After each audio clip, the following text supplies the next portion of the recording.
अब इसके अंदर क्वेश्चन है, a toroid has a core of inner radius 20 centimeter and outer radius 30 centimeter, around which 2500 turns of a wire are wound. If the current in the wire is 10 ampere, what is the magnetic field inside the core of toroid? आपको पता है कि जो toroid होता है वो इस तरह से सर्कुलर सॉलिनॉइड होता है। अगर इस तरह से कोई भी सॉलिनॉइड है उसको हम इस तरह से सर्कुलर फॉर्म में लेते हैं तो सर्कुलर फॉर्म में जो सोलिनॉइड होता है वो टोराइड बनता है और उसकी मैग्नेटिक फील्ड होती इसके अंदर है। इसका जो एवरेज रेडियस होता है ये हो जाएगा 20 + 30/2, क्योंकि इसके रेडियस के लिए हम फार्मूला लेते हैं इनर R1 प्लस जो आउटर रेडियस /2, इसका एवरेज रेडियस लेते हैं। तो ये हो जाएगा आपके पास = 50/2 = 25 सेंटीमीटर। इस टोराइड का एवरेज रेडियस ये। इसके अंदर नंबर ऑफ टर्न्स गिवन है =2500 है इसके अंदर नंबर ऑफ टर्न्स, और इसमें से जो करंट पास हो रहा है ये हो रहा है 10 एम्पेयर। अब इसकी मैग्नेटिक फील्ड आपको बतानी है कि इसकी मैग्नेटिक फील्ड क्या है। टोराइड की मैग्नेटिक फील्ड का फार्मूला होता है μ0 Ni/2πr। तो मैग्नेटिक फील्ड हो जाएगी =4π 10⁻⁻7 इंटू नंबर ऑफ टर्न्स होगा 2500 इंटू हो जाएगा करंट 10 अपान हो जाएगा हमारे पास 2π, और इसका एवरेज रेडियस है। इसका एवरेज रेडियस अगर आप देखोगे तो 25 सेंटीमीटर है, 10⁻⁻2 मीटर हो जाएगा। अब अगर आप देखेंगे इसको इस तरह से तो ये हो जाएगा पाई के अंदर कैंसिल है।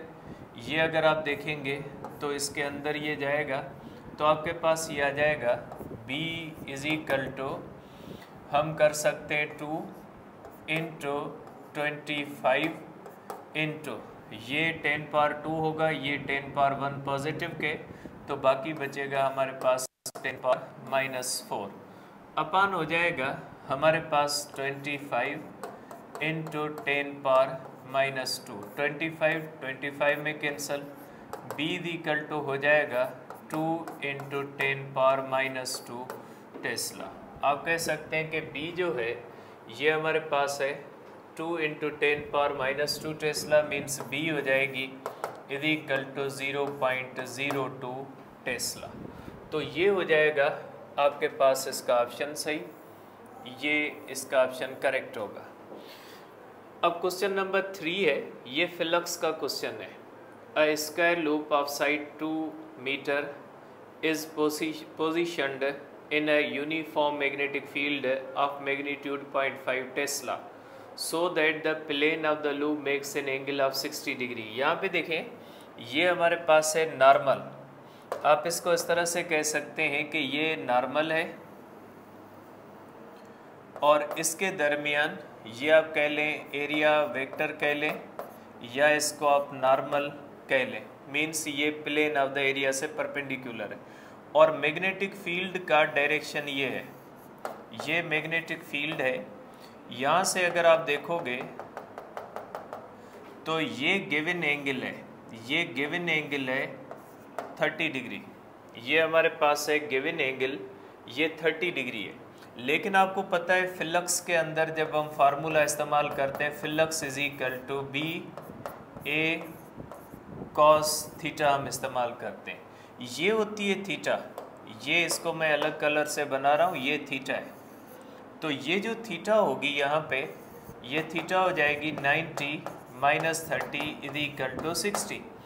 तो देखिए ये जो गिवन एंगल है ना ये between horizontal and magnetic field है, तो 30 नहीं डालना। हम इस फार्मूले के अंदर जो एंगल होती है वो किसके दरमियान देखते हैं, नॉर्मल और मैग्नेटिक फील्ड के दरमियान देखते हैं। अगर हॉरिजेंटल और मैग्नेटिक फील्ड के दरमियान एंगल 30 है तो एरिया नॉर्मल के दरमियान और मैग्नेटिक फील्ड के दरमियान एंगल जो होगी वो 60 होगी। तो आप इसको इस तरह से कैलकुलेट करेंगे कि फ्लक्स = मैग्नीट्यूड है मैग्नेटिक फील्ड का 0.5 इंटू इसकी एरिया के बारे में कहा गया है कि स्क्वायर लूप ऑफ साइड, देखिए ये स्क्वायर लूप है, स्क्वायर लूप की जो एरिया होगी इज इक्वल टू हो जाएगी लेंथ इंटू लेंथ, तो हर साइड की लेंथ है 2 into 2 is equal to 4 metre square, क्योंकि ये स्क्वायर है, इसका शेप स्क्वायर है, तो ये लेंथ इंटू विड्थ हमारे पास है, तो ये 2 होगी तो एरिया 4 मीटर स्क्वायर हो जाएगी, is equal to 4 into cos 60, तो ये हो जाएगा आपके पास फ्लक्स 0.5 इंटू 4 और कॉस 60 होता है 1/2 के, तो फ्लक्स हो जाएगा 0.5 into 2 is equal to 1 weber. ठीक है, ये फ्लक्स का आपके पास आ जाएगा आंसर के, ये जो फ्लक्स होता है इसके अंदर ये 1 वेबर हो जाएगा। तो इसमें केयर करनी है एंगल की, कि इसमें एंगल कौन सी दी गई है। अब आ जाते हैं नेक्स्ट क्वेश्चन की तरफ। A 100 turn coil shown in the figure, ये आप देखें, ये आपके पास एक प्रैक्टिस क्वेश्चन है। Carries a current of 2 ampere in a magnetic field of 0.2 weber per metre square, the torque acting on the coil is, इसमें आपने टॉर्क कैलकुलेट करना है। इसमें मैग्नेटिक फील्ड का डायरेक्शन डाउनवर्ड है, सॉरी करंट का, इसमें करंट का डायरेक्शन ये है, और इसकी ये जो साइड लेंथ है ना, ये हो सकता है आपको नज़र ना आ रही हो, मैं लिख देता हूँ 10 सेंटीमीटर है। अब इसके बारे में आपने बताना है टॉर्क कितना है, इसकी आप प्रैक्टिस करनी है और डायरेक्शन भी बताना है, डायरेक्शन आप राइट हैंड रूल से ले सकते हैं। अब क्वेश्चन नंबर 4 है, अ current carrying loop is free to turn in a uniform magnetic field. The loop will then come into the equilibrium when its plane is inclined at. अब देखिए, हमने ये जो टॉर्क का पढ़ा था, तो टॉर्क के अंदर हम देखते हैं कि जब इस तरह से मैग्नेटिक फील्ड के दरमियान और लूप के दरमियान एंगल 0 होती है, तो यहाँ पे अगर हमारे पास अल्फ़ा 0 है, अल्फ़ा का मकसद है angle between magnetic field and plane of the coil, तो इसके अंदर हम क्या करते हैं, इसके अंदर हम कहते हैं कि टॉर्क जो होता है इज इक्वल टू हो जाएगा BIAN काज अल्फ़ा, और जब काज अल्फ़ा 0 होती है तो यहाँ पे टॉर्क जो प्रोड्यूस होगा ये मैक्सिमम टॉर्क पोजीशन, इस फर्स्ट पोजीशन पे आप कह सकते हैं टॉर्क मैक्सिमम होगा। और आपको पता है कि एंगुलर एक्सीलरेशन जो होती है वो डायरेक्टली प्रोपोर्शनल होती है टॉर्क के। इसका मकसद है फर्स्ट पोजीशन पे अगर टॉर्क लग रहा है तो इसमें एंगुलर एक्सीलरेशन पैदा होगी। और जब ये plane of the coil second position पे, अगर हम देखते हैं कि प्लेन ऑफ द कॉइल जब इस तरह से परपेंडिकुलर आ जाता है मैग्नेटिक फील्ड से, जब plane of the coil perpendicular आता है तो अल्फ़ा हो जाता है 90, जब अल्फ़ा 90 होगा तो यहाँ पे टॉर्क हो जाएगा BIAN कॉज अल्फ़ा, और ये टॉर्क जो होगा 0 होगा। जब टॉर्क 0 होगा तो एंगुलर एक्सीलरेशन 0 हो जाएगी, और एंगुलर एक्सीलरेशन अगर 0 होगी तो हम कहेंगे कि ये कॉइल जो होगी इज़ इन इक्विलिब्रियम। ये कॉइल जो होती है ये इक्विलिब्रियम में होती है। तो ये कॉइल इक्विलिब्रियम में तब होती है जब उसका plane of the coil perpendicular to the field होता है, क्योंकि हमें पता है कि जब तक टॉर्क होगा तब तक एंगुलर एक्सीलरेशन होगी, क्योंकि according to the Newton's law कि जब रोटेशनल मोशन के अंदर टॉर्क लगेगा तो एंगुलर एक्सीलरेशन पैदा होगी, और टॉर्क 0 तब होता है जब plane of the coil perpendicular होता है। तो इसके अंदर आप कहोगे कि व्हेन द प्लेन, इसमें बात की गई है प्लेन की, तो जब प्लेन की बात की गई है तो प्लेन जो होता है वो किस पे इंक्लाइंड हो, 90 डिग्री पे अगर इंक्लाइंड होगा तो फिर उसके बारे में आप कहोगे कि इसके अंदर इक्विलिब्रियम होगा, क्योंकि इस पोजीशन पे अल्फ़ा 0 होगी, क्योंकि यहाँ पे इस पोजीशन पे टॉर्क भी 0 होगा। अब चलते हैं हम अपने नेक्स्ट क्वेश्चन की तरफ। इसके अंदर देखें, ये भी टॉर्क का है, इसके अंदर ये आप देखें सिचुएशन जो प्रीवियस क्वेश्चन था ना, अब इसके अंदर आप देखें यहाँ पे जब कॉइल पैरेलल है, ठीक है, तो इसके ऊपर इस तरह से फोर्सेस लगती हैं। जब कॉइल इस तरह से परपेंडिकुलर टू द फील्ड होती है तो फोर्सेस इस तरह से लगती है, ठीक है। तो जब प्लेन होता है इस तरह से तो टार्क मैक्सिमम होता है, जब पैरेलल होती है और जब परपेंडिकुलर होती है तो टार्क मिनिमम होता है। अब इस क्वेश्चन के अंदर क्या कहा गया, the diagram shows a rectangular loop of current carrying wire between the poles of a magnet, the longer sides of the loop are initially parallel, means शुरू में ये कॉइल पैरेलल है to the magnetic field, and the shorter sides, ये जो shorter sides हैं इनके बारे में कहा गया, the shorter sides of the loop are initially perpendicular, इसमें ये शॉर्टर साइड्स हैं और ये लॉन्गर साइड्स हैं, ठीक है, ये शॉर्टर है, सॉरी ये शॉर्टर साइड्स हैं और ये longer sides parallel to the magnetic field है और लॉन्गर साइड्स और शॉर्टर साइड्स परपेंडिकुलर है the magnetic field. The loop then rotates through an angle, अब ये लूप रोटेट करके 90 डिग्री पे आ जाती है, so that all its sides are perpendicular to the magnetic, यहाँ पे सब साइड्स जो होती है मैग्नेटिक फील्ड से परपेंडिकुलर होती है। Which of the lines on the graph correctly represents the change in the torque. देखिए मैंने अभी आपको बताया जब पैरेलल होती है तो टार्क मैक्सिमम होता है, जब परपेंडिकुलर होगी तो टार्क क्या हो जाएगा, जीरो। इसका मकसद है फर्स्ट पोजीशन पे टार्क मैक्सिमम होगा तो ये लाइन इसको इंडिकेट करेगी। ये जो रेड लाइन है ये आपको बताती है कि फर्स्ट पोजीशन पे टार्क मैक्सिमम है, और जैसे जैसे ये कॉइल जाएगी सेकंड पोजीशन पे, जब इसका ये मैक्सिमम हो जाएगा तो उसके अंदर इसका टार्क जो होता है वो इस तरह से आप बना सकते हैं कि इसके अंदर टार्क जो होगा वो मिनिमम होगा, ठीक है। तो टार्क मिनिमम तब होता है जब ये कॉइल यहाँ पे आ जाती है, और जब यहाँ पे आ जाती है तो यहाँ पे फोर्सेस का डायरेक्शन ये हो जाता है, एक फोर्स इस तरफ लग जाती है, एक फोर्स इस तरफ लग जाती है, तो इसके अंदर ये होता है कि सेपरेशन बिटवीन फोर्सेस जो होती है, यहाँ पे ये फोर्स होती है और यहाँ पे ये फोर्स होती है, तो टार्क ऑफ कपल के रूल के मुताबिक इनिशियल पोजीशन पे मैक्सिमम है और यहाँ पे मिनिमम होता है या ज़ीरो होता है। अब ये हमारे पास एक फ्लक्स का क्वेश्चन दिया हुआ है, इसकी आप प्रैक्टिस कर लीजिएगा, ये प्रैक्टिस क्वेश्चन के तौर पे दिया गया है। अब आ जाते हैं नेक्स्ट क्वेश्चन की तरफ। ये भी हमारे पास एक प्रैक्टिस क्वेश्चन है। A circular loop of radius of 10 centimetre is placed perpendicular to a uniform magnetic field with an unknown strength. The magnitude of flux through the loop is 5 into 10 power minus 3 है। ये हमारे पास है 5 into 10 power minus 3 tesla into metre square, ये flux का जो है वो हमारे पास क्वांटिटी दी गई है।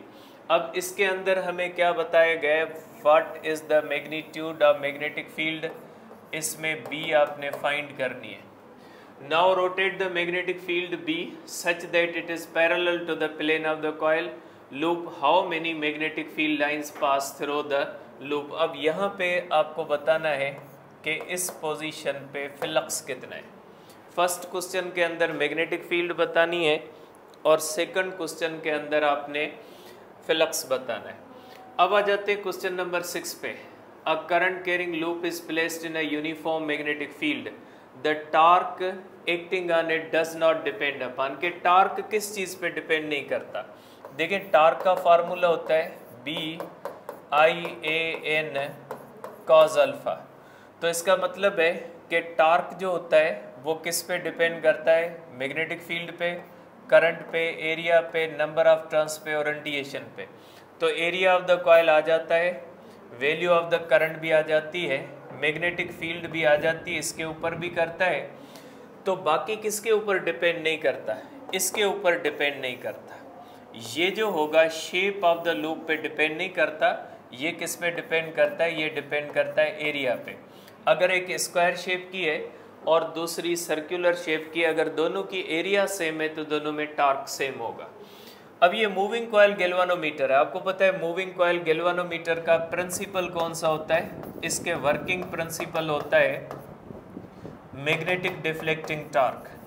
ये काम ही करता है मैग्नेटिक डिफ्लेक्टिंग टार्क पे काम करता है, और मैग्नेटिक डिफ्लेक्टिंग टार्क का फार्मूला कौन सा होता है, BIAN cos अल्फा होता है, ठीक है। ये इसके ऊपर डिपेंड करता है, ये इसका वर्किंग प्रिंसिपल होता है। The torque acting on the coil, तो आपको पता है कि torque acting on the coil जो होता है, इसके लिए आप कहोगे कि गैल्वानोमीटर के अंदर हम रेडियल फील्ड इस्तेमाल करते हैं और रेडियल फील्ड की वजह से इसकी अल्फ़ा जो होती है वो हमेशा ज़ीरो होती है, इसलिए इसके अंदर टॉर्क पैदा होगा BIAN।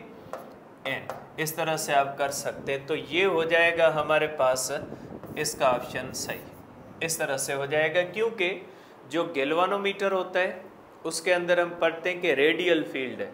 जब रेडियल फील्ड हम इस्तेमाल करते हैं कॉनकेव पोल पीसेस से, तो उस वक्त कॉइल की हर जगह पे जो एंगल होती है वो ज़ीरो बनती है। ये बेसिक रूल होता है गैल्वानोमीटर का। आ जाते हैं क्वेश्चन नंबर 8 पे। 4 wires each of the length 2 metre are bent into 4 loops. 4 loops बनाए गए।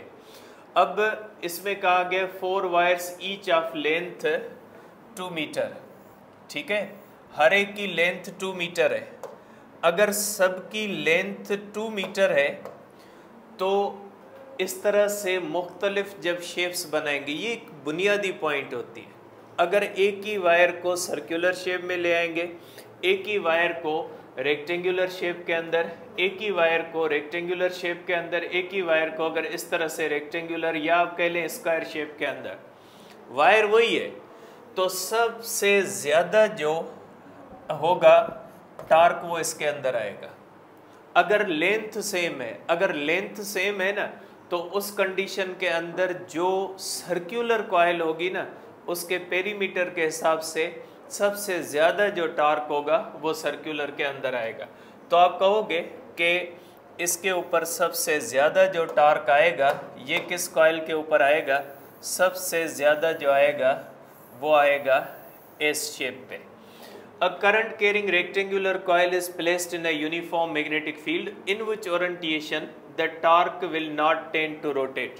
ये वही क्वेश्चन है जो हम प्रीवियस डिस्कस कर चुके हैं कि टॉर्क किस कंडीशन में कॉइल को रोटेट नहीं करवाएगा। देखिए हमने डिस्कस किया है कि जब coil parallel to the field होती है तो टॉर्क मैक्सिमम होता है, जब coil perpendicular to the field होती है तो उस वक्त टॉर्क ज़ीरो होता है। जब टॉर्क ज़ीरो होगा तो वो कॉइल को रोटेट करवाने की कोशिश नहीं करेगा। The magnetic field is parallel to the plane, नहीं, यहाँ पे मैक्सिमम टॉर्क होगा। जब ये होगा तो इसमें मैक्सिमम टॉर्क पैदा होगा। The magnetic field is perpendicular to the plane of the coil, ये है कि मैग्नेटिक फील्ड जो होती है इसके अंदर जो टॉर्क होगा वो ज़ीरो होगा। तो टॉर्क ज़ीरो होगा तो उस वक्त रोटेशन करवाने की कोशिश नहीं होगी। द मैग्नेटिक फील्ड ये 45 डिग्री है, ठीक है, तो ये 45 डिग्री पे भी नहीं होगा। तो ये हमेशा जब कॉइल परपेंडिकुलर होगी तो ये ऑप्शन आपका सही होगा कि जब कॉइल परपेंडिकुलर होगी तो ये इसको रोटेट करवाने की कोशिश नहीं करेगा।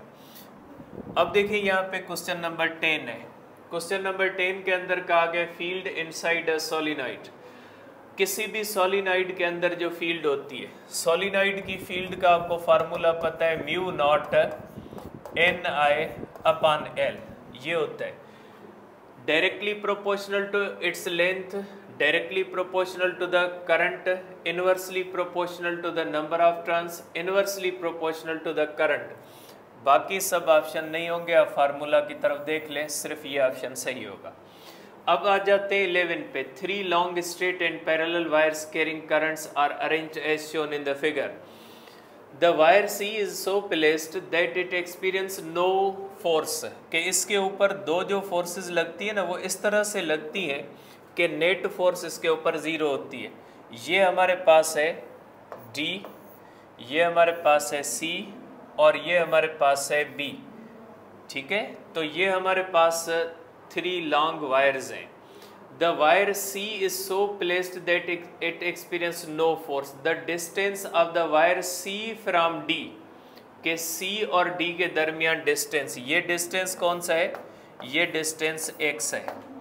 ये डिस्टेंस कौन सा दिया हुआ है? ये जो डिस्टेंस दिया हुआ है 15 - x, क्योंकि इन दोनों के दरमियान जो डिस्टेंस है ये कितना डिस्टेंस है? 15 सेंटीमीटर है। तो इस तरह से आप करेंगे। अब इसके अंदर करंट कितने है? इसके अंदर करंट 15 एम्पियर है, इसके अंदर करंट 5 एम्पियर है और इसके अंदर करंट 10 एम्पियर है। अब इसके ऊपर नेट फोर्स ज़ीरो है। देखिए तीनों के अंदर, इन दोनों के अंदर करंट जो होता है वो सेम डायरेक्शन में, ये सेम डायरेक्शन में, ये सेम डायरेक्शन में, ये सेम, ये दोनों एक दूसरे को अट्रैक्ट करेंगी, ये दोनों एक दूसरे को अट्रैक्ट करेंगी। इसके ऊपर दो फोर्सेस लगेंगे, force on C by B और ये force on C by D. C B भी इसको अट्रैक्ट करेगी और ये भी अट्रैक्ट करेगी, क्योंकि इनके अंदर जो करंट्स का डायरेक्शन है वो सेम है। तो आप इसके अंदर कहोगे कि फोर्स ज़ीरो है, इसका मकसद है कि force on C by B is equal to force on C by D equal है। तो आप करोगे force mu naught I in C I in D L upon 2 pi R, ये हो जाएगा आपके पास mu naught force I C, ये इस तरह से हो जाएगा हमारे पास, ये बी है तो यहाँ पे आप बी लिखें, और ये हो जाएगा डी अपान हो जाएगा एल और ये हो जाएगा 2 पाई आर। सबकी लेंथ सेम है, इस तरह से म्यू नॉट कैंसल, 2 पाई में सी दोनों में है कैंसल, ये हो जाएगा आपके पास R1, ये हो जाएगा आपके पास R2। आप इसको कह लें R1 इनके दरमियान बिटवीन C एंड D, और जो हमारे पास है बिटवीन, ये हमारे पास हो जाएगा ये force between C and B, तो ये C और B के दरमियान, और ये हमारे पास हो जाएगा C एंड D। तो आप इसको कर लें 2 और इसको कर लें आप 1, क्योंकि C और B के दरमियान R1 है और ये हम कर देते हैं R2। तो ये हो जाएगा आपके पास IB upon R1 is equal to ID upon R2।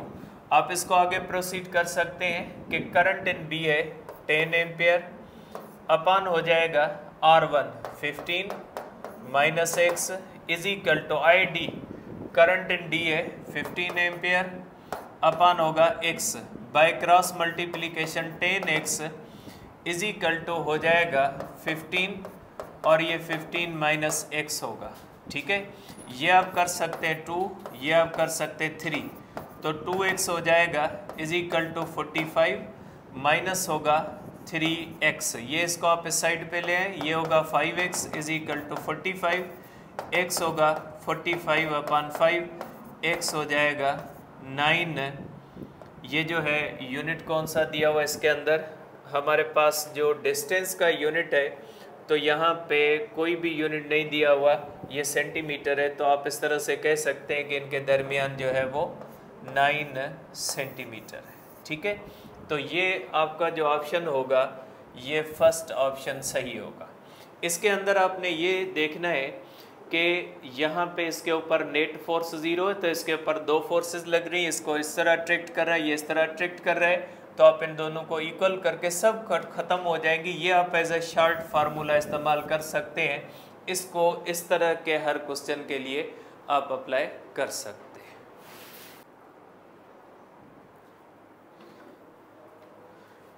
अब हम चलते हैं अपने नेक्स्ट क्वेश्चन की तरफ। देखिए, इस क्वेश्चन के 4 हिस्से हैं। In a current carrying long solenoid the field, देखिए ये 12 क्वेश्चन है, 38 के 4 हिस्से। In a current carrying long solenoid the field produced does not depend upon, कि जो सोलिनॉइड होता है उसके अंदर जो फील्ड होती है वो किन फैक्टर्स पे डिपेंड नहीं करती। पहला डिपेंड नहीं करती number of turns per unit length, current flowing, radius of the solenoid, या ऑल ऑफ दिस। देखिए, इसमें जब आपने ये करना है तो आप देखें सोलिनॉइड का केस है, तो सोलिनॉइड के अंदर आपने ये देखना है कि फील्ड का फार्मूला कौन सा होता है, NI अपान L। तो ये आप कह सकते हैं mu naught N upon L into I। तो ये डिपेंड करती है number of turns per unit length, means N upon L पे डिपेंड करती है, करंट फ्लोइंग I पे डिपेंड करती है, इस पे डिपेंड नहीं करती कि रेडियस का इसके अंदर नहीं आता, तो ये डिपेंड नहीं करती रेडियस पे, क्योंकि रेडियस का फैक्टर नहीं आता। अब ये आगे वाला क्वेश्चन आप कर लें कि ये आगे वाले क्वेश्चन के अंदर देखिए क्या कहा गया है। ये आप कर लें कि ये 12 का, ठीक है, ये आप क्वेश्चन जो है यहाँ पे इस तरह से इसका नंबर आप दे दें कि जैसे ये 12 का दूसरा हिस्सा है, आप इसको 12 का ए कर दें और इसका 12 को बी कर दें। In alpha particle and proton enter a region of magnetic field which is perpendicular to their direction of motion. Find ratio of radius of circle described by them if they have same velocity. अब इसके अंदर मैं फार्मूलेज जो है वो formula सबके लिखता हूँ, आप इसको कैलकुलेट कर लीजिएगा। इसमें कहा गया अल्फ़ा पार्टिकल एंड प्रोटॉन, तो आप इस तरह से इसकी डेटा लिख लें कि mass of alpha particle is equal to 4 times mass of proton है और charge on alpha particle twice charge on proton है। अब इसके अंदर क्या कहा गया है कि फर्स्ट क्वेश्चन के अंदर कहा गया है कि इसके अंदर वेलोसिटी सेम है, तो पहले क्वेश्चन के अंदर कहा गया velocity of the alpha is equal to velocity of the proton, दोनों की वेलोसिटी सेम है, तो इन दोनों के फाइंड द रेडियस, तो इनके रेडियस के दरमियान रेशो बताना है आपको। अल्फ़ा पार्टिकल एंड प्रोटॉन, तो आपने बताना है कि R alpha upon R proton कितना है। देखिए आपको पता है कि इनका रेशो होगा R alpha upon R proton is equal to mass of alpha, speed of the alpha upon charge of the alpha into magnetic field, divided by हो जाएगा mass of the proton, velocity of the proton upon हो जाएगा charge on the proton into magnetic field. B में चली जाएगी, आप कर सकते हैं R alpha upon R proton is equal to mass of the alpha 4 times mass of the proton, और वी अल्फ़ा की और इनकी दोनों की सेम है, तो इसको आप ख़त्म कर दें इस तरह से कि स्पीड ख़त्म हो गई इसके दरमियान, ये दोनों की इक्वल है क्योंकि स्पीड्स इक्वल है। अपन हो जाएगा हमारे पास charge on alpha twice charge on the proton divided by mass of the proton charge on the proton, cancel हो जाएगा, ये इस तरह से आपस में सब कैंसिल हो जाएंगे, ये हो जाएगा 2, तो radius of alpha upon radius of the proton is equal to 2/1 is equal to 2:1 हो जाएगा, तो 2:1 हो जाएगा, तो इसका आंसर ये सही होगा। ठीक है, अब इसका सेकंड पार्ट है, ठीक है, सॉरी ये इसका ये ऊपर वाला है तो मैंने ये इसको मार्क कर दिया, ये बेटा इसका सेकंड वाला हिस्सा है, तो आप कहोगे कि इसका ये वाला सही है बेटा, ये ऑप्शन मैंने इसको कर लिया, इसमें सेम मोमेंटम है बेटा। अब सेकंड पार्ट है बेटा, सेकंड पार्ट में क्या कहा गया है, सेकंड पार्ट में कहा गया momentum of the alpha momentum of the proton, तो आपने करना है, तो R alpha upon R proton, आपको पता है कि इस तरह से आप इसको कर सकते हैं कि रेडियस होता है m v upon q B, m v होता है पी अपन क्यू बी लिख सकते हैं क्योंकि एम वी होता है मोमेंटम के बराबर, तो ये आप कर लोगे इसके बारे में, momentum of the alpha charge of the alpha into B divided by momentum of the proton charge on the proton into B, ये सेम है, कैंसिल हो जाएंगे, तो ये हो जाएगा आपके पास charge on proton charge of alpha, तो इसका जवाब ये आ जाएगा कि radius of the alpha upon radius of the proton charge on the proton upon charge of the proton twice होती है, तो ये 1/2 होता है, आप कर सकते हैं 1:2, आप इसको इस सेंस में इस तरह से देख सकते हैं। तो इसका आंसर जो होगा वो कौन सा हो जाएगा, इसका आंसर हो जाएगा 1:2 बेटा, ये सेकंड वाले का, ये थर्ड वाला है, तो ये सेकंड वाले का ये हो जाएगा इसका जब मोमेंटम सेम होगा। अब इसी तरह से हैव सेम एनर्जी, अब इसकी कैलकुलेशन आप लोग कर लीजिएगा, फार्मूला मैं इसका बना देता हूँ। अब इसमें क्वेश्चन नंबर 3 के अंदर कहा गया है कि जब energy of the alpha particle is equal to energy of the proton, तो आपने इसको बताना है कि इनके रेडियाई के रेशियो क्या होंगे। तो पहले आप रेडियस को एनर्जी के सेंस में ले लें, तो ये हो जाएगा कि आप इसको इस तरह से काइनेटिक एनर्जी के फार्मूले में ले आए, mv अपान होगा qb। अब ये हो जाएगा आपके पास काइनेटिक एनर्जी होती है is equal to half mv square. तो आप यहाँ पे करोगे कि इसकी जो वेलोसिटी होगी is equal to under radical twice of energy, क्योंकि काइनेटिक एनर्जी को हम इस तरह से करते हैं, तो ये हो जाएगा अपान m। तो आप इसको रेडियस को इस तरह से लिखेंगे कि ये हो जाएगा m अंडर रेडिकल 2e, और ये हो जाएगा 1 अपान, देखें ये इस तरह से हो जाएगा आपके पास m और ये वेलोसिटी का आपने फार्मूला रखा, अपान हो जाएगा हमारे पास q इंटू बी, और ये अंडर रेडिकल m, क्योंकि इसके अंदर अंडर रेडिकल m होता है। तो आप इसको इस तरह भी लिख सकते हैं कि ये under radical m under radical m under radical 2e upon q B into under radical m cancel हो जाएगा, तो रेडियस हो जाएगा under radical 2e into m upon q B. ये आ जाएगा एनर्जी के सेंस में फार्मूला। फार्मूले को एनर्जी के सेंस में लिखें तो अब आप यहाँ पे कर सकते हैं R alpha R proton is equal to under radical 2 energy of the alpha mass of the alpha charge of alpha B, और divided by under radical twice of energy of the proton mass of the proton upon charge on the proton into B करोगे, और उसी तरह से solve करोगे जिस तरह से मैंने दो हिस्से सॉल्व कर दिए। अब क्वेश्चन नंबर इसका 4 है। अब देखिए 4 के अंदर क्या कहा गया, क्वेश्चन नंबर 4 है। 4 के अंदर दिया गया है कि दोनों के पोटेंशियल सेम है।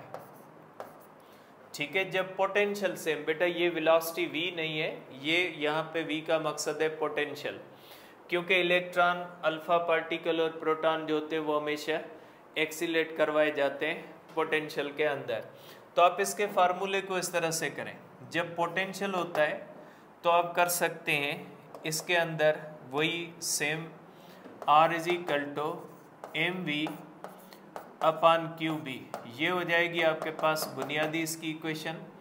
और आपको पता है कि काइनेटिक एनर्जी होती है half m v square is equal to q into V, potential difference. तो यहाँ से आप कर सकते हैं v हो जाएगी under radical 2q into V, ये पोटेंशियल है, ये वेलोसिटी है, ये पोटेंशियल है, ये हो जाएगा आपके पास अपान अंडर रेडिकल m, ये आ जाएगा इस तरह से ये formula in the sense of velocity जो है पोटेंशियल के सेंस में। तो ये हो जाएगा एम वी, v हो जाएगा under radical 2q into V upon हो जाएगा q B into under radical m, वही सेम हो जाएगा। उसी तरह से सेम तरीके से आप कर सकते हैं इसको कि ये under radical m under radical m under radical 2q into V upon हो जाएगा under radical m q into B, cancel हो जाएगा। तो ये रेडियस का फार्मूला होगा under radical 2qv into M upon q into B. इस तरह भी आप इसको कर सकते हैं। अब उसी तरह से सेम तरह से कि R alpha upon R proton is equal to under radical twice charge of alpha potential of the alpha mass of the alpha upon charge on the alpha into B, और डिवाइडेड बाय इसको कर सकते हैं इस तरह से कि under radical 2 charge on the proton, ये भी प्रोटॉन का mass of the proton upon आप करोगे charge of the proton into B. अब आगे उसी तरह से प्रोसीड करोगे जिस तरह से हमने इसको किया है। तो आप इस तरह से रेडियस के फार्मूले को एनर्जी के सेंस में भी ले सकते हैं, मोमेंटम के सेंस में भी ले सकते हैं, और पोटेंशियल के सेंस में भी आप इसको ले सकते हैं। अब ये हमारे पास नेक्स्ट क्वेश्चन है the time period of a charge particle undergoing a circular motion in a uniform magnetic field is independent. अब टाइम पीरियड आप निकालें, क्योंकि ये इस तरह से जब चार्ज पार्टिकल सर्कुलर मोशन में होता है तो उसके टाइम पीरियड का पहले फार्मूला बनाए, ठीक है। अब टाइम पीरियड का फार्मूला ये हो जाएगा, रेडियस होता है is equal to m v upon q B, ये हो जाएगा एम वी हो जाता है R times omega upon q B. तो आप यहाँ से करोगे कि रेडियस हो जाएगा is equal to m R omega upon q B, R चला जाएगा आर में, तो आप यहाँ से कर सकते हो कि ये हो जाएगा हमारे पास Q B is equal to M और ओमेगा होता है 2 पाई अपान टी। तो यहाँ से आप कर सकते हैं कि जो टाइम पीरियड होगा ये एम इंटू 2 पाई अपान क्यू बी। तो टाइम पीरियड के फार्मूले के अंदर रेडियस नहीं आता और स्पीड भी नहीं आती, तो मीन्स टाइम पीरियड जो है ये। अब हमारा हम करते हैं नेक्स्ट क्वेश्चन। इसके अंदर हम करेंगे क्वेश्चन नंबर 14 है, जिसके अंदर हम करेंगे proton and alpha particle enter a uniform magnetic field perpendicularly with the same speed if the proton takes. इसमें कहा गया टाइम पीरियड ऑफ प्रोटॉन है, देखें इसमें दिया हुआ है time period of proton. Time period of proton दिया गया 25 माइक्रोसेकंड है, क्योंकि ये इस तरह से रोटेट करते हैं प्रोटॉन और अल्फा पार्टिकल दोनों। और ये कितनी नंबर ऑफ रिवॉल्यूशन है, नंबर ऑफ रिवॉल्यूशन है 5 रिवॉल्यूशंस। 5 रिवॉल्यूशन 25 सेकंड के अंदर है, तो इसका मकसद है कि इसका जो टाइम पीरियड होगा, आप इसको स्मॉल टी कर दें गिवन टाइम में, तो इसका टाइम पीरियड हो जाएगा 25 माइक्रो अपान 5 रिवॉल्यूशन। तो इसका टाइम पीरियड जो होगा ये हो जाएगा 5 माइक्रोसेकंड, क्योंकि टाइम पीरियड का मकसद है एक रोटेशन का टाइम। 5 रोटेशन अगर 25 सेकंड के अंदर होती है तो एक रोटेशन 5 सेकंड के अंदर होगी। अब आपको बताना है time period of alpha particle कितना होगा।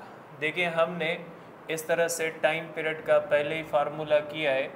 जो टाइम पीरियड का फार्मूला होता है उसके हिसाब से अगर आप देखोगे तो time period of proton upon time period of alpha particle, तो ये हो जाता है हमारे पास जो टाइम पीरियड हो जाता है वो होता है 2 पाई एम अपान होता है ये mass of the alpha particle, proton हो जाएगा क्योंकि ऊपर हमने प्रोटॉन रखा हुआ है, mass of the proton upon charge of the proton into magnetic field divided by 2 pi mass of the alpha particle upon charge of the alpha particle into B. Cancel हो जाएगा और इस तरह से हमारे पास 2 पाई कैंसिल हो जाएगा। तो time period of proton upon time period of alpha particle is equal to mass of the proton upon charge of the proton divided by mass of the alpha particle charge of the alpha particle. तो ये हो जाएगा time period of proton upon time period of alpha is equal to mass of the proton upon charge of the proton divided 4 times mass of the proton upon charge of the alpha particle जो होती है वो होती है twice of charge of the proton. तो ये इस तरह से कैंसिल हो जाएंगे, इस तरह से ये बचेगा 2। तो time period of proton is equal to twice time period of alpha particle 2 × 5 is equal to 10 micro second आ जाएगा। तो ये आप कह सकते हैं कि इसका टाइम पीरियड कितना हो जाएगा, टाइम पीरियड हो जाएगा 10 माइक्रो सेकंड। अब इसके अंदर है a uniform electric field and a uniform magnetic field are produced pointed in the same direction and electron is projected with its velocity pointing in the same direction। अब आप suppose करें कि यहाँ पे इलेक्ट्रिक फील्ड है, ये आप कह लें इलेक्ट्रिक फील्ड है, और यहाँ पे मैग्नेटिक फील्ड भी है, और कहा गया है कि दोनों का डायरेक्शन सेम है। ये मैग्नेटिक फील्ड है। अब एक इलेक्ट्रॉन है और ये इलेक्ट्रॉन ऐसे आता है। अगर इलेक्ट्रॉन ऐसे आता है और इलेक्ट्रॉन की वेलोसिटी का डायरेक्शन भी ये होता है, तो देखिए ये मैग्नेटिक फील्ड से पैरेलल है तो इसके ऊपर कोई भी फोर्स नहीं लगेगी, लेकिन ये इलेक्ट्रिक फील्ड से अपोजिट डायरेक्शन में, तो जब कोई भी नेगेटिव चार्ज इलेक्ट्रिक फील्ड के अगेंस्ट मूव करती है तो उसकी स्पीड कम होती है। ठीक है, तो इस बुनियाद पे आप कहोगे कि द इलेक्ट्रॉन विल टर्न नहीं होगा, सेम डायरेक्शन में कंटिन्यू करेगा। The electron will turn to its left, नहीं टर्न नहीं करेगा। The electron velocity will increase नहीं होगी। The electron velocity will decrease. ये जो होगा ये हो, क्योंकि अगर इस साइड पे इलेक्ट्रिक फील्ड है, मकसद यहाँ से पॉजिटिव चार्ज है जो इसको अट्रैक्ट करके डिसलेरेट करेगी। अब ये आपने करना है प्रैक्टिस क्वेश्चन। अब इस प्रैक्टिस क्वेश्चन के अंदर प्रोटॉन की एनर्जी दी हुई है और आपने उसके ऊपर जो है वो फोर्स निकालनी है। ठीक है, तो ये फोर्स आपको बतानी है कि मैग्नेटिक फोर्स कितनी है। अब यहाँ पे q v B sine theta नहीं लगेगा। आप क्या करोगे, स्पीड के फार्मूले को काइनेटिक एनर्जी के फार्मूले में चेंज करोगे। ठीक है, ये जो है वो प्रैक्टिस क्वेश्चन है। क्वेश्चन नंबर 10 है। अब अगर आप देखते हैं कि a particle is moving in a uniform magnetic field, then its momentum changes but total energy remain same. Both momentum and total energy remain same. Both will change, total energy changes but momentum remain same. देखिए, जब कोई भी charge particle किसी भी magnetic field के अंदर आता है इस तरह से, तो जब वो मैग्नेटिक फील्ड के अंदर आता है तो इस तरह से जब वो रोटेट करता है तो ये यूनिफॉर्म सर्कुलर मोशन होती है। और यूनिफॉर्म सर्कुलर मोशन के अंदर इसकी जो स्पीड होती है ना, इसकी स्पीड कांस्टेंट रहती है, इसकी स्पीड कांस्टेंट रहती है, लेकिन direction of velocity changes. Therefore आप कह सकते हैं कि momentum changes but energy remain same. Energy पे कोई फ़र्क नहीं आएगा क्योंकि स्पीड सेम रहेगी, लेकिन डायरेक्शन चेंज होने की वजह से मोमेंटम चेंज होगा। What is the direction of the magnetic field inside the solenoid? Solenoid के अंदर मैग्नेटिक फील्ड का डायरेक्शन क्या होगा? इस साइड पे ये है, ये इस तरह से दी गई है कि इनसाइड है, और यहाँ पे ये आउटसाइड है, सॉरी, और यहाँ पे इनसाइड है करंट। तो अंदर मैग्नेटिक फील्ड का डायरेक्शन क्या होगा? देखें, अगर आप देखते हैं तो इसके अंदर आप ग्रिप रूल इस्तेमाल करोगे। यहाँ से मैग्नेटिक फील्ड अंदर की तरफ है, यहाँ से बाहर की तरफ है, तो ये इस तरह होगा। इसका मकसद है ये नॉर्थ होगा और इसका मकसद है ये साउथ होगा। तो यहाँ पे कहाँ पे बताना? इनसाइड मीन्स बाहर मैग्नेटिक फील्ड का डायरेक्शन ये होगा, बाहर मैग्नेटिक फील्ड का डायरेक्शन ये होता है, और इनसाइड डायरेक्शन कौन सा होता है? फ्रॉम साउथ टू नॉर्थ होता है। क्योंकि ये सोलिनॉइड है, आउटसाइड डायरेक्शन इस तरह होगा क्योंकि ये साइड नॉर्थ है और नॉर्थ का पता हमें ग्रिप रूल से पता लगता है। तो इसका मतलब है कि अंदर इसका डायरेक्शन होता है, अगर इस तरह देखें तो राइट टू द लेफ्ट होगा, तो ये इसका डायरेक्शन होगा। अब चलते हैं नेक्स्ट क्वेश्चन की तरफ। तो ये हमारे पास है when current passes through solenoid, then यहाँ पे जब इस सोलिनॉइड से करंट पास होता है, ठीक है, ये वेरिएबल रेजिस्टर है, जब इससे करंट पास होता है तो देखिए ये पॉजिटिव होगा, ये नेगेटिव, मीन्स करंट इस तरह से आएगा। जब ये करंट इस तरह से आएगा तो यहाँ पे करंट का डायरेक्शन ये होगा इस तरह से। तो आप इसके अंदर ये लगाओगे इस तरह से, इसका डायरेक्शन जो है वो करंट के डायरेक्शन पे, तो थंब जिस साइड पे होगा ये नॉर्थ होगा और ये साउथ होगा। इसका मकसद है कि end A becomes north pole and B becomes south pole. ये इसका ऑप्शन जो होता है ये सही हो जाएगा। ठीक है, तो ये आप कह सकते हैं कि ये जो है वो इसका ऑप्शन। इसकी मैग्नेटिक फील्ड जो देखेंगे वो आप इस तरह से देखेंगे। अब ये आपका प्रैक्टिस क्वेश्चन है, इसी तरह का आप इसको कर लीजिएगा। तो यहाँ पे अपना लेक्चर जो है वो नंबर 4 ख़त्म होता है। इंशाल्लाह नेक्स्ट लेक्चर के अंदर इलेक्ट्रोमैग्नेटिक इंडक्शन के क्वेश्चंस डिस्कस करेंगे।